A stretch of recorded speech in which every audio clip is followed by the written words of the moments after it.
Conversations on Dance at the Vail Dance Festival is generously underwritten by the town of Vail. I'm Rebecca King Ferraro. And I'm Michael Sean Breeden, and you're listening to Conversations on Dance. Good morning and welcome everyone to Conversations on Dance here at the Vail Dance Festival. My name is Michael Sean Breeden. And I'm Rebecca King Ferraro, and we are the hosts of the Conversations on Dance podcast and former dancers with Miami City Ballet. This is our second event at the festival this year. We'll have 8 of them total, so we hope you will come back and join us for more. And we are loving our new location here at the Vail Mountain School. Mm-hmm. So yeah, keep coming out, please. Our esteemed guest today is Larry Kegwin, choreographer and artistic director. We're so excited to have Larry, who is a longtime Vail Dance Festival contributor, here with us. Larry, for people who come on the podcast for their first time, we love to hear their backstory, how they became interested in dance. And when I was doing a little bit of research on you, I think you might have a very fun backstory because you did circus training, high school musicals, gymnastics. So it's a less conventional route than, well, my sister did it and I got dragged to class. So I'm wondering, can you give us some history there? Yeah, so I grew up on eastern Long Island in a very small town, Wading River, sort of near the North Fork, and I'm one of 4 boys, and I'm a twin, so there was a lot of rough housing in my family. And I was always very physically curious, but not necessarily towards the athletic, but towards the artistic and the physical dance side. And, I was a rambunctious child doing cartwheels in the kitchen at a very early age, and was fortunate enough to go to an elementary school, a public elementary school, that had a lot of funding because there was a power plant being built. And so they took care of the taxes. So in elementary school, we had circus training. And I was doing tightrope and unicycles and all sorts of wheel of death and all sorts of crazy things. And I realized I had some kinesthetic awareness, and I really, really enjoyed it. And then that, segued into 5th grade. I fake tap dance. I told the teacher that I could tap dance, and I really couldn't. And so I was the curious kid who faked it till I made it. And fast forward, in high school, I realized I could really dance at the high school dance, and people just encouraged me, there's a recital school about an hour and a half away, why don't you come with us?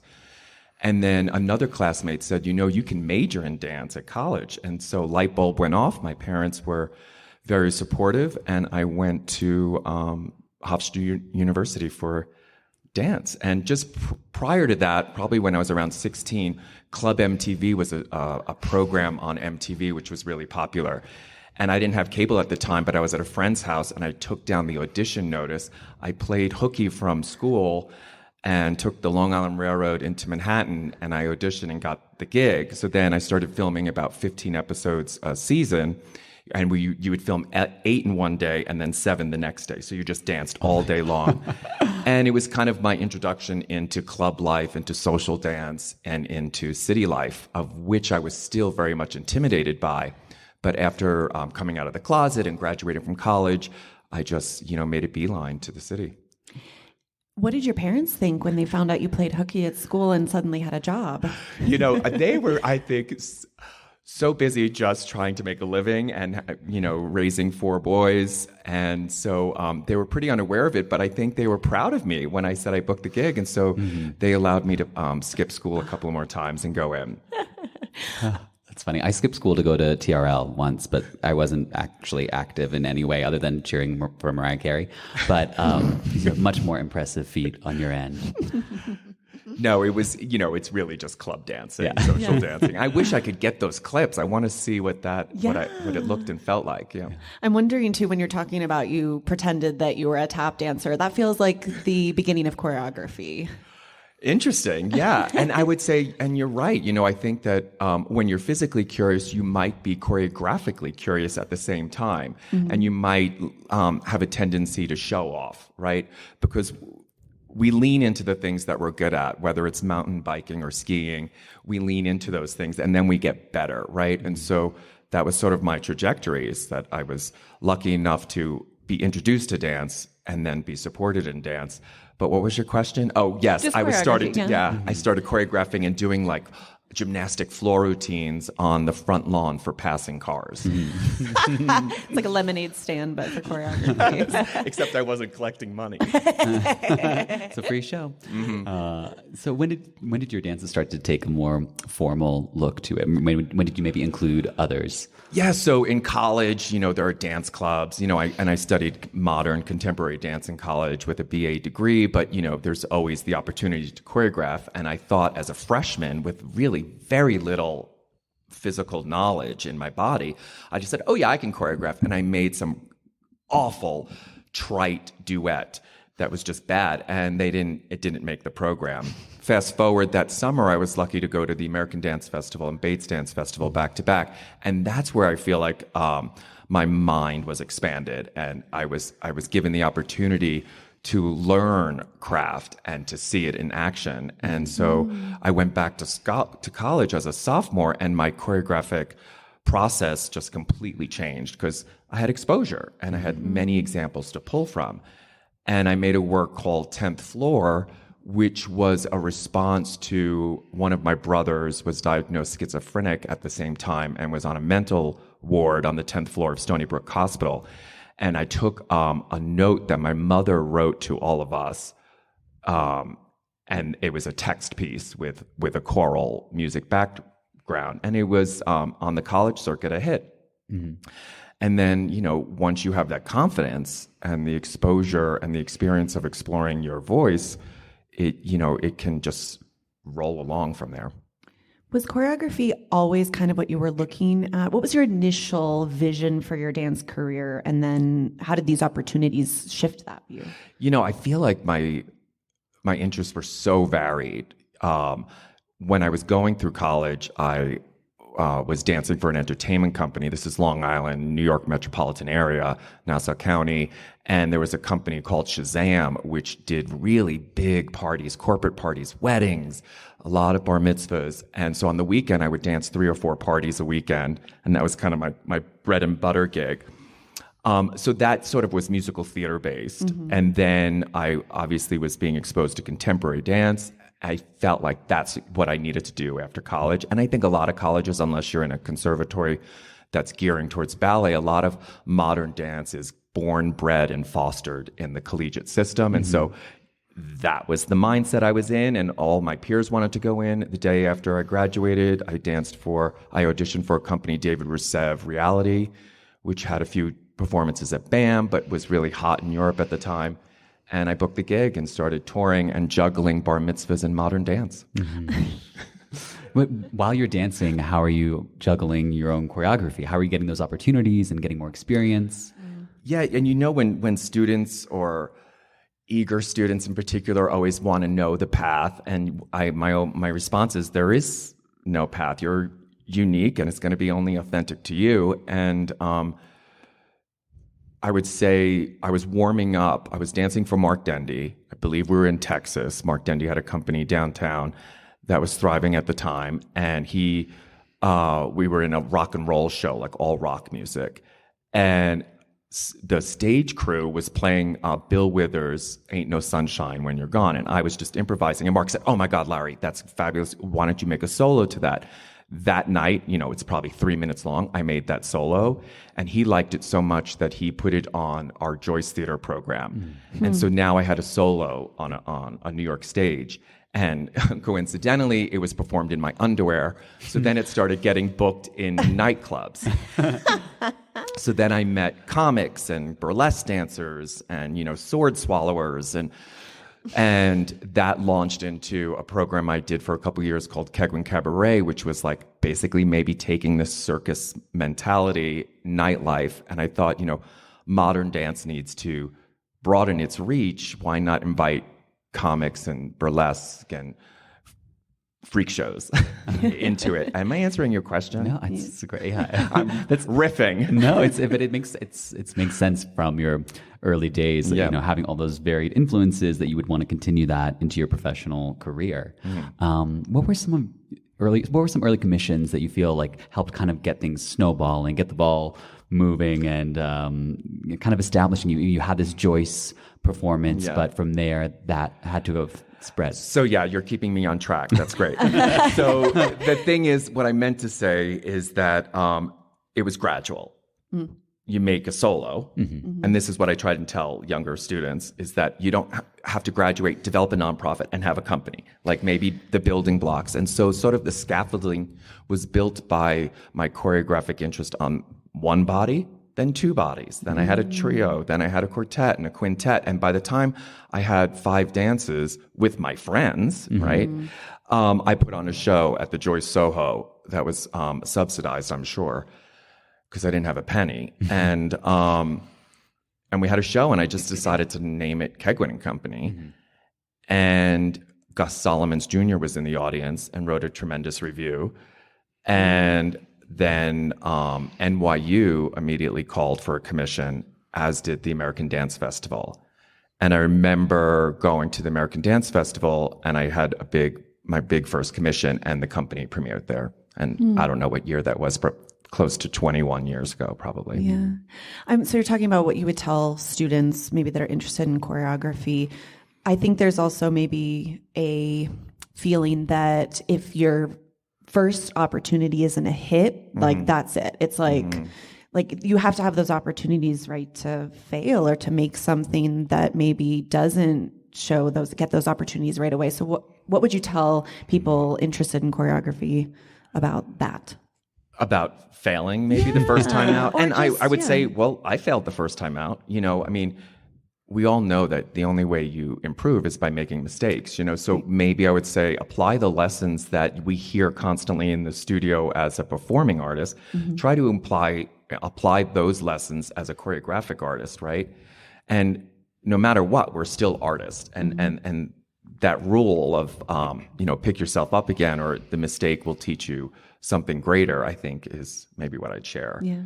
But it's not easy. And the climate of which, when I was creating, there were so many, I think maybe more opportunities and festivals and group shows and smaller theaters. And maybe I'm wrong, but I feel like maybe there's a little less opportunity now. So I try to encourage students to not rely on booking the gig, but creating the gig.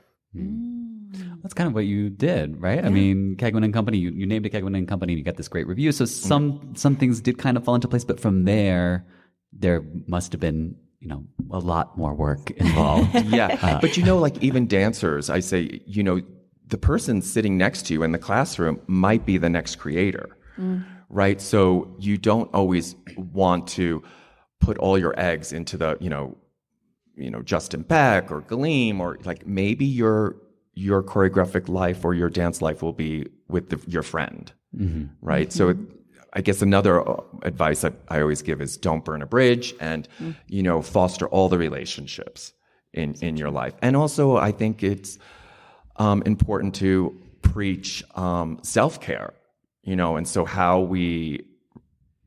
the responsibility we have to ourselves and our health and our wellness and our relationships in our life is so important to how we are respected in the studio and how we approach creative process.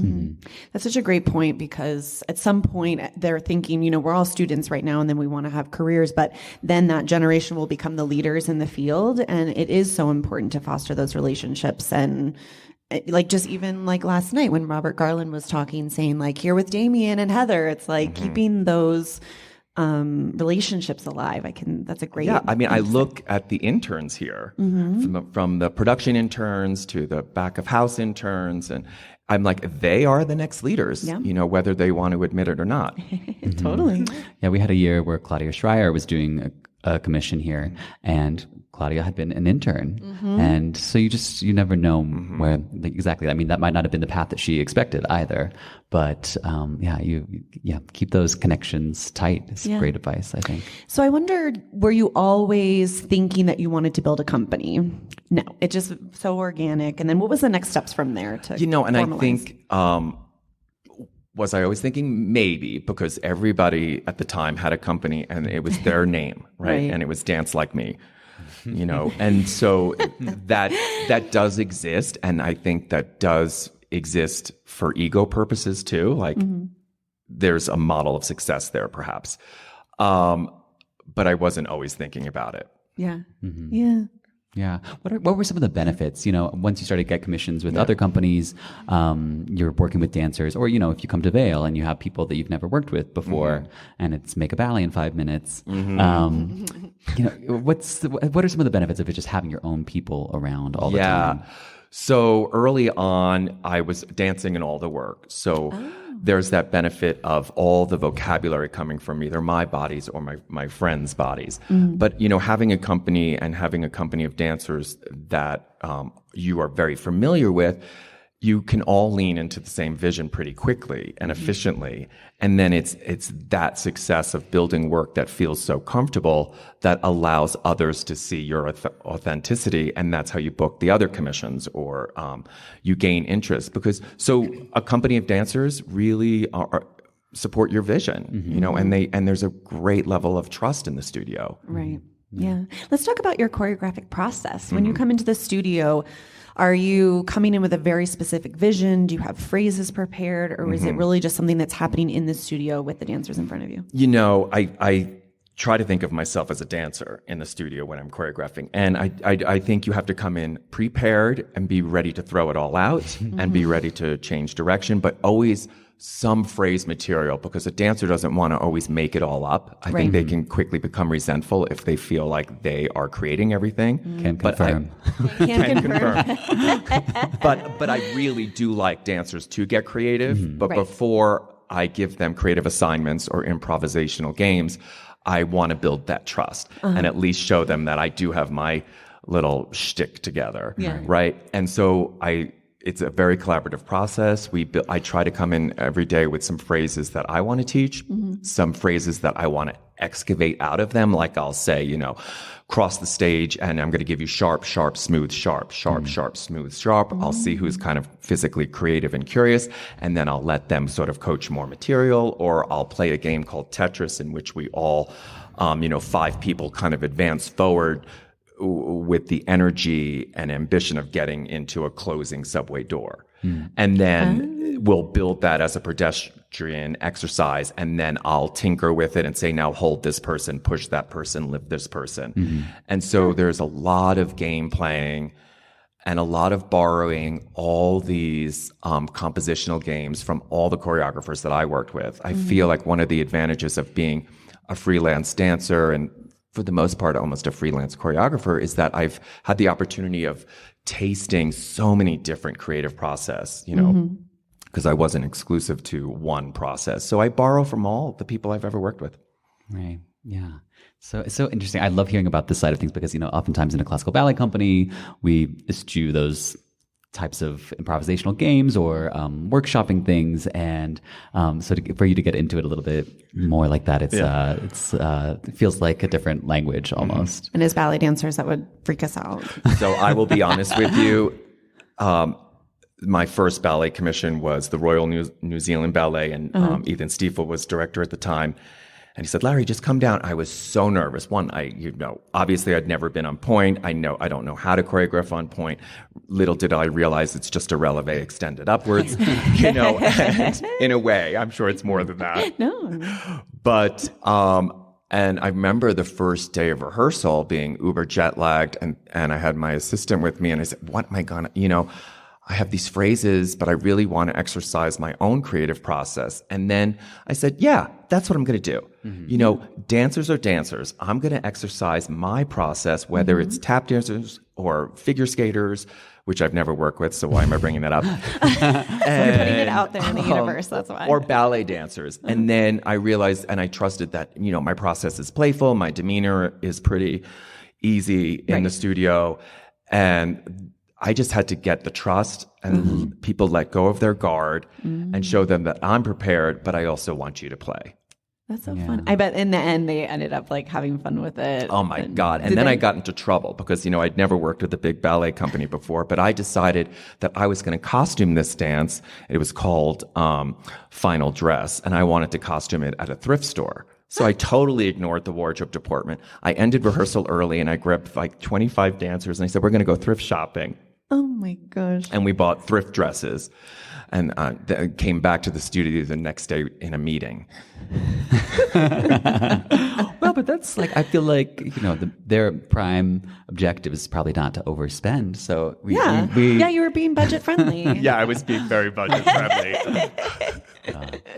Can you tell us where music factors into this process? So while you're doing the sort of developmental things, games, and improvisational techniques, do you have a score picked out, or when do you start to really invest in your score, explore that?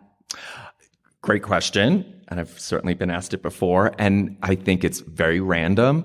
But the more that I create, the more I like going in with the music that I know I'm going to use, especially if there's a time constraint on the process. But there's also magic in not knowing what you're going to do, because then there's the trial and error with these improvisational games in the studio, and something might percolate and you might press play on a song that you'd never imagined. And so there's some sort of like magical synergy that can work. But I've certainly worked in many different, instances where I'm creating a score like I did for Paul Taylor, and you're trying to create at the same time, and that can be very stressful. And then I've also been given a lot of assignments where they say what you're going to do, which is kind of a nice frame to exist in, because then creative freedom can exist without being stressed about what the score is. Right. For example, there was a program at Works in Process at the Guggenheim where Mary Sharp Cronson, the producer, at the time decided she wanted two choreographers to work with the same music, compare and contrast. That's interesting. And it was Steve Reich. And, it was a really hard piece of music, but a fabulous assignment. And so, what do they say? Sometimes the mother of invention is limitation or an obstacle. Yeah, Right. yeah. So you mentioned some influences on your choreography. Who would you say were some of your primary choreographic influences? So I would say the people I studied with, so like Doug Verone, Mark Dendy, Jane Comfort, Doug Elkins, kind of the downtown crew. I also danced for John Jaspers for a moment. And then there's the Broadway, and we're gonna get in. Yeah. Jerome Robbins, who's just, narrative dance works and non-narrative works I just completely admire. I would try and get a New York City Ballet ticket whenever one of his works were on the program. Obviously, Twyla Tharp, I've tried to make my own upper room, but never have. But that work I just love. And actually, the one thing that I did, borrow or learn was the upstage, downstage entrances through the dark. And I just love that propulsive, like forward moving dancer coming straight at the audience, which was so refreshing to see instead of a usual side entrance or a lights up go. And so I've borrowed that for a many dance. And then there's the younger crew. I went to the New York Choreographic Institute, I think the first time Justin Peck showed a work, and I just happened to go. I had made a dance once there and was on the newsletter and was like, oh, let me go. And then I saw his work and the composition and the group formations and everything, and it just was blown away, Yeah. And so I'm trying to find inspiration from students, from younger choreographers, from peers who are older than me, who are persevering and creating great work, but also reaching and looking at all different art forms. Like nature's inspiring. A cat quarrel in an alley can be a catalyst for me changing a rehearsal, or something I hear in the subway, or architecture, or design, or so from everywhere. Wonderful. Yeah. I kind of wanted to go back to music for a second. When you're talking about an unexpected synergy, like you just put something on and it works with the dance. I'm like, it's giving playing Pink Floyd to Wizard of Oz, and it matches up perfectly. Oh, yes. Has there been a specific moment where you've done an exercise like that and you've been like, we're keeping that? Oh, yeah.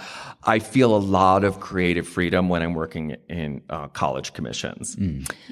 Although they sometimes want program notes like 4 months out. I'm like, you're not getting that. But there's great freedom there, and maybe I don't feel as much pressure. But sometimes there's just a wonderful synchronicity. I'll just put on a different track. Oh, no, I'll give you a better example, but it is a college. So Juilliard, my second big commission there I made a work titled Megalopolis, and I was grateful. I think I had the junior class. And we were playing in the studio, and I really wanted to make something uber serious. And I chose Steve Reich as like one of his 18-minute, repetitive works. And I created this dance. And about like 5 minutes into it, I just was blocked. I was like, oh my God.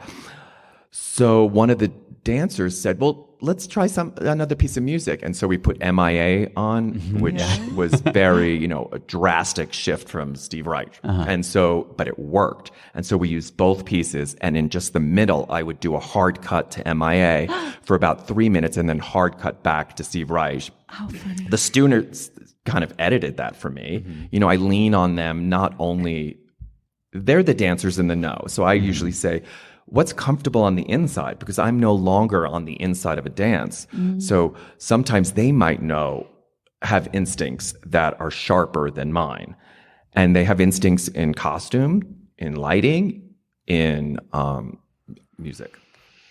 I love that. Let's talk about Vail Dance Festival. Okay. Here we go. Let's talk about your history with the festival. We were saying today that your first year was 2008. I think so. That's what the internet said. That's what the internet told you. And the internet told us that you were the first resident choreographer in 2010. So you've really been here a lot. It's really been an important part of, I imagine, of your career. So tell us what those first opportunities were like to come to the Vail Dance Festival and what really made you want to keep coming back. And that's exactly what it is. It's opportunity, right? It's opportunity to expand my own artistic vision, and it's an opportunity to practice. It's an opportunity to be challenged. And that's exactly what it was. The first year, I think Damien and Heather became fans of my concert work in the city and saw a work titled Love Songs, which was a suite of about 6 duets. And they're just like these little gems, Aretha Franklin, Neil Diamond, and Nina Simone. And I think they saw that would be a nice fit on a mixed program. So that the first time was bringing these duets out. That was in 2008. Then Damien invited me in 2010 as an artist in residence. And I think that's when we introduced Dancing in the Streets and sort of maybe fleshed out what a residency would look like and feel like they did. And I'm just uber grateful for Damien's trust and for thrusting me into opportunities that make me stretch beyond my comfort zone. Yeah. And so that year he said, why don't you make a dance for Tyler Peck, Robbie Fairchild, Joaquin Deleuze, and this guy Cy? And I was like, okay, here we go. And then having worked with Aretha Franklin's music, I made a suite with them right here, Vail Mountain School in the gym. And I think it was a suite of like 3 or 4 songs. And then I came back a couple of years. I made another dance. I proposed to Damien saying, I'd like to mix my modern dancers a la Twyla Tharp, which she did with the Beach Boys, where she mixed ballet and modern dancers together. I thought I was being clever. And then we commissioned new music from a composer, Adam Crystal. And then I brought that work back to New York, and we did that at New York City Center. So fast forward, I guess last summer I was here, and Damien said, I'd like for you to make a dance with these 3 gentlemen. And Heather had a fascination with Spencer, and she said, I'd love for you to include him. I said, I'd love to include him. I think here the sort of the motto is yes and. And so I said yes and then this year we were in conversation. I said, I'd like to work more with the community. I'm investing in, ever since the pandemic, I've living in parks and our inside lives becoming exterior lives, I've felt really passionate about dance for everyone and the health benefits and community aspect of that. Yeah. Tell us more about the work that you're doing, Rhapsody, that will be seen on Wednesday, I think, right? And can I ask you a quick question? What? Are my answers short or long?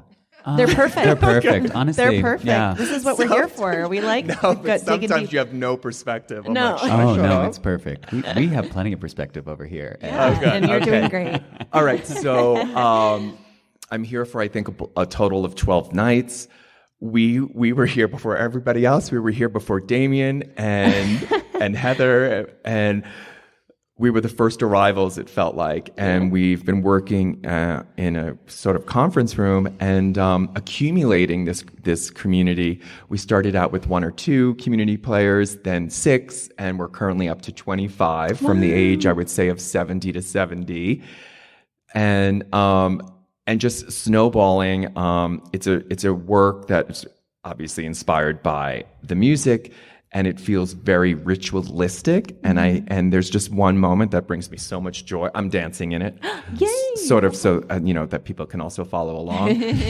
And just circle moment that just to me is everything. And we finally are in a circle, and we see each other, and it just feels like my bar mitzvah work. It feels like contemporary dance. It feels like line dancing. It feels social. It feels animalistic. It feels primal.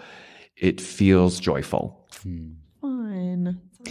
I keep coming back to music, but it's because you keep speaking of it in very interesting ways. Obviously, the way you interact with it, it's of deep importance to you, but it seems like you have a very broad spectrum of what you are interested in. Mm-hmm. What attracts you to a piece of music and makes you find it danceable? And is there anything that you think would not be danceable? Yeah, so I'm a dancer first, right? And always. And so I know when I'm feeling inspired to dance. And I feel like I need to feel that if I'm going to use the music as a motor, an engine to create. I need to feel that I want to move, right? So a lot of it is based on that. I love things that are rhythmic and percussive. I love things from pop to Philip Glass, to Nico Mule, to I love a wide range of music, and you just never know when it's going to strike. Like the solo that I made in the beginning of my career was being played by the tech booth. I might be in a supermarket and I'll hear something, and I'm like, I got to make a note. I would say early in my career, I borrowed a lot of music from my father's collection, and he had an eclectic collection and really loved music.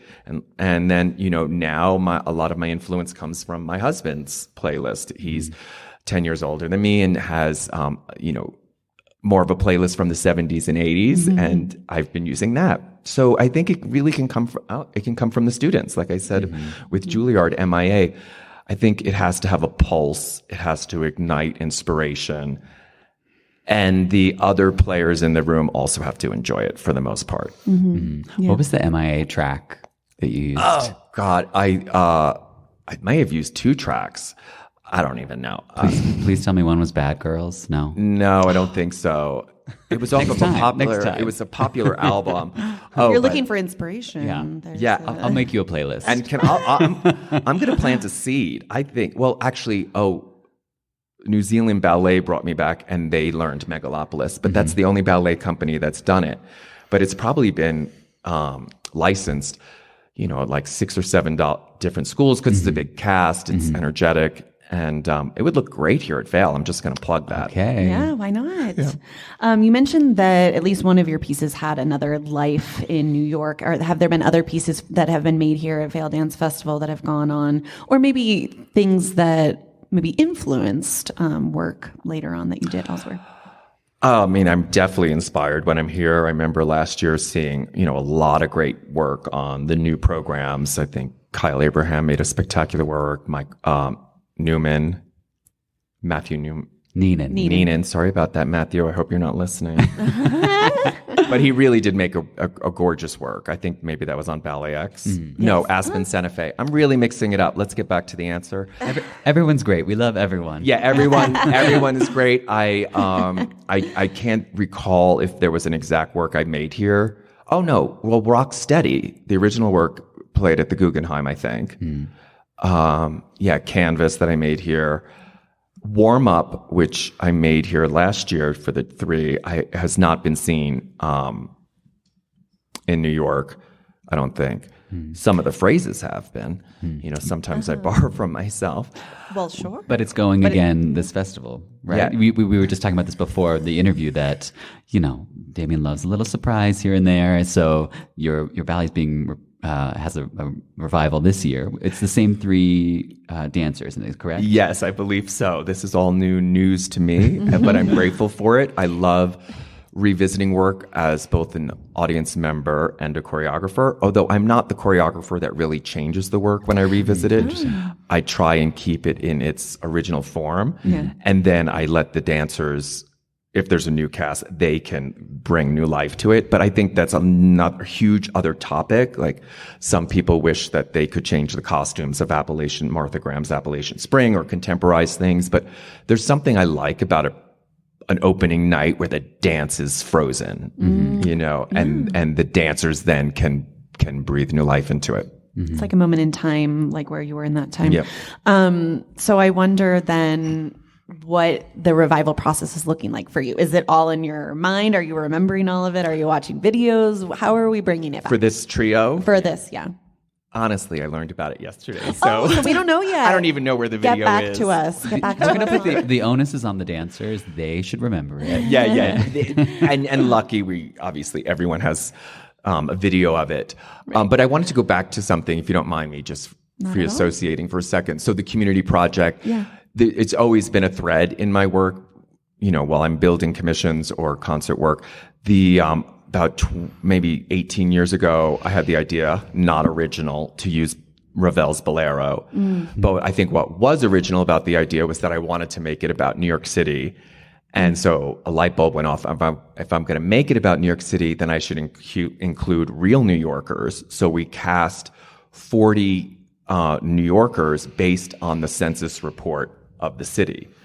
So 100 people showed up, and I cast them according to what the demographics were at that time, and then created a 15-minute bolero using, topography as a blueprint and trying to harness the two prominent features of New York, which are density and diversity. So that was the guiding force. I'm just going to quickly fast forward. It was a hit. Then 15 other communities around the country decided they wanted their own version. And the first one was Denver, which we probably did, the two features were outdoors and sustainability. And we've done that all over the country, always picking features and building community about community with community. Fast forward, a pandemic happens. 2 weeks into the pandemic, Damien calls. Here he is stretching my wings again. And he says, I want you to make a community work using the whole school and notable alum. I'm like, wow, that's a gift. Let's do it. I've never been on Zoom. At Juilliard, correct? This was pandemic time, so it was a lockdown. The Juilliard school, all the music, drama, opera, the whole school. And I think we might have had 100 people in that process. And it was just something I was so proud of because it gave us something so inspirational and spontaneous to work on during a time that was just so fraught with angst and worry. And it was this amazing bonding experience and proved to be very fruitful. I love that. Thank you for adding that in. Yeah. We were remiss to ask about it. I think at this point we can open the floor to audience questions. I'm going to go grab the mic and run around. I want to just, as Michael's doing that, just ask one last question for you. What are you hoping that audiences will take away from this community project on Wednesday? I hope that they feel a tremendous instinct to get up out of their seats and dance. Yeah. And to dance with us. And to carry that forward, to lose their inhibition to dance. Sometimes you go to a wedding and it's like people are so timid and they want to dance, right? So I just want to give that allowance and to dance. Oh, there's nothing better than that feeling as an audience member to just want to move in your seat, right? Yeah, exactly. Oh, how fun. Great. Okay. Any questions for us? Right here. Wow, Michael. Oh, no. I have two questions. What music are you using for the community piece this year? It's a group called Balkan Beatbox. Bulgarian Chicks is the title of the song, and it's Bulgarian energy. That's awesome. It's very rhythmic, and you want to dance. It's got a good beat, and the kids can dance to it, right? The As kids, Dick Clark used to say. Yes. Who used to say that? I said American Bandstand, and Dick Clark would ask the kids what did they think of that song, and they says, "I give it an 80%, Dick. It's got a good beat, and the kids can dance to it." I love that.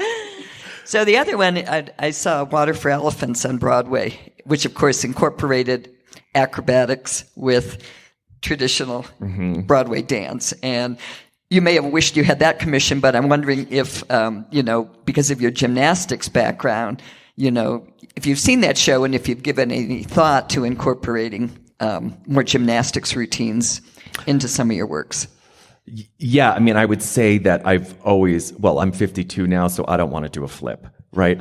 If I have to demonstrate anything, but there's always been gymnastic ability or prowess in my dances. I would love to see the show Water for Elephants, but I remember seeing, the latest version of Pippin with Diane Paulus, and also the opening number was Fosse and Circus on steroids. It was just unbelievable. I think one of the most memorable opening numbers I have ever seen. Every space of that theater was being occupied with talent, and it was just extraordinary to see. So I would love to do it. I would love to do another Broadway show, a show that feels very on point in terms of my vocabulary. Yeah. Any other questions? So I have two questions. I should have three just out to you. But I have two questions, one of which I don't really expect you to answer. Good. And I'll ask that first. And then I'll immediately ask the second question Okay. before you answer so that you have the opportunity to sidestep it. The question that you don't want to answer is, when was the moment that you turned to Damien and said, "Oh, Damien, enough already"? All right. But the second question is, you were here very early in the Damien era, and I'm curious about if what change you've seen from that time to now, when things are, I think we all feel like we kind of know what the flavor is here. We told you they asked good questions. That's a great question. So, question number one, it's never enough, right? And I just am so grateful because he has really expanded my artistic practice. And I have seen tremendous growth here, or adventure, risk-taking. It feels like, while holding on to ballet and performance and bravura, he's also explored this laboratory feel. And I see that. And even last year, I think when I came, I was floored with intermission entertainment, that there was a band and a tap dancer, and that he has his finger on the pulse of not only where the talent is and trusting the talent, but also his finger on the cultural pulse, which is that we need to create events, not just dance concerts or art pieces, but that people go when they feel invested in an event or dressing up and I feel like he's really harnessed that here. It feels so vibrant. Yeah. And lacks any hesitation or pretense. I like that you said that about the workshop feel, because I would think that, especially as a choreographer, that's the vibe that you're really picking up, that feeling of workshopping things. Yeah, and so opening night, the other night, we all had this beautiful catered meal after the show. And, it was like a smorgasbord of food, but also just so much variety who was in the room, and I applaud Damien and Heather for creating such synergy in the dance community. Often we live in silos. Even in the city, we don't get to really cross-pollinate. And here he is really invested in that. And I would say probably also at Juilliard, and his cross-disciplinary activating is very present. Other questions? So I always introduce myself as the guy who asks the dumb questions, because I'm really, I just don't know much about this stuff, and I want to learn so much. But so one of the questions is for the choreographer, How do you know when you're done with a piece and it's ready to perform?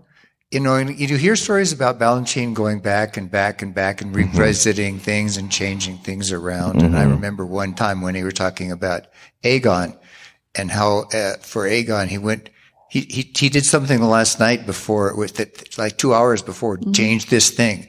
So how do you think about that in your work? I think it's great. I mean, knowing when you're done is good. And also not having a false ending is good, right? So Doris Humphrey has this book of making dances, and these might be antiquated rules, but one of the rules is that the ending is 60% of the dance, right? And don't leave the ending to create at the end, right? So you've always got to know where your end is, or you're fishing for it during the process, right? And there might be an image that happens 3/4 into the dance that you're like, that's the ending, and I'm going to revisit that at the ending, right? So there's a compositional way of knowing how you're going to tie it together. But I think I'm pretty good about knowing when I'm ending. I'm self-diagnosed ADHD, and so I would like to end things sooner. And I think all dances are too long. So if I can end it sooner, I will. And I think maybe I'll just boil that down to instincts. Are you a person that makes a change right before the curtain goes up? Very rarely. I like to think I'm kind of sympathetic to the dancers. I want them to live in it maybe for 2 days before premiere. Get it in there. Yeah. Yeah. Other questions? Oh, you're good. I'm real interested in your community dance. And frankly, if I'd been at Vail early enough, I might have signed up for it. But, you had to commit to the rehearsal schedule and all. But I'm curious in terms of when you had people volunteering, did you first assess what can you do? And, then think, I've got these disparate ages and probably abilities to work with, and how am I going to manage that? And just the approach. Don't want to put you on the spot in terms of talking about the people we're going to see dancing, but, curious a little bit about that process for you. Yeah, I mean, and we learned along the way that we couldn't ask for the commitment that we did. It was like 9 days in a row, 3-hour days of rehearsal. It's too much. I mean, who can really commit to that, right? Remembering that they're volunteers. So, this is probably my third community project this year, and I have more experience in the past, but a lot of it is built on the time frame on which I have. So it's only 12 days, but we built the cast accumulatively. I after day one, I said, we're going to cut the rehearsals to 2 hours instead of 3. Let's build in flexibility and have people say that they only have to come to 4 rehearsals. I want participation, and it's about, in a large part, it's about the community, and we need to identify that, right?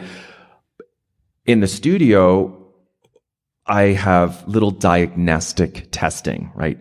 You can do like a chasse, see where people land. You just build a small phrase and you can see how people are moving. And you find out very quickly. I mean, there's a reason that Paul Taylor and some of the modern dance greats start an audition with a walk, right? There's a confidence that comes into the room. And you can tell. I can almost tell if someone's a good mover the minute they walk in the room. So did I answer your question? Good. I think we have time for one last one. Thanks for your help passing the microphone. While you're passing the mic, I just want to add that this particular community dance is like 6 minutes long, and it really is about dance, right? But sometimes I make work and I have 2 months to make it, and then I can kind of cater to the talent or the ability in the room a little more. And I didn't have that opportunity here to shape it per individual, but I just made a work in Montclair State University titled Stage Door, and that I had a 3-week process, so it was more tailored to the individuals, and I could go at their ability and shape it a little bit more, where this is more unison. It's basically all in unison. Mm-hmm. So I'm very curious also about your community dance work, and I was wondering how is it that communities can approach you to do a community dance? What's involved? And if you don't mind saying what kind of resources are needed to pull that off. Yeah, so I have almost, a 15-year experience with it.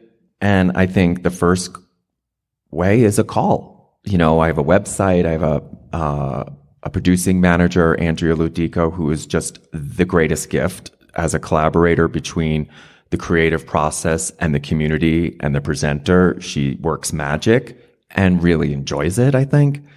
And we've been together for, 12, 15 years, something. And so we have a nice foundation on how we like to work. A community can reach out to us, and then we can collaborate on the idea. Like, is this a video project? Is it the stage door project? Is it Bolero? Is it something new? Is it on a gala? We are very flexible and willing to make it work. And it's just about building the parameters and also understanding the budget, right? And, they can probably cost anywhere between $10,000 and $50,000. And there's always thrift stores. And there's always thrift stores. Well, actually, that is a big part of it. Usually I brought, this cast, I said, everyone, you're going to wear your own blacks, like in New York City. Yeah. And then we bought 2 costumes of pinks and silvers and, accoutrements and accessories. And so yesterday at the end of rehearsal, we basically had a fashion show and everyone got to try on stuff. And I usually call it a fashion parade. But a large part of it is DIY, like do it yourself, sets or costuming. And I think that's really fun because then it becomes an exaggerated self of their personality and an exaggeration of that community. Well, Larry, thank you so much for joining us today. We can't wait to see your work here at the Vail Dance Festival.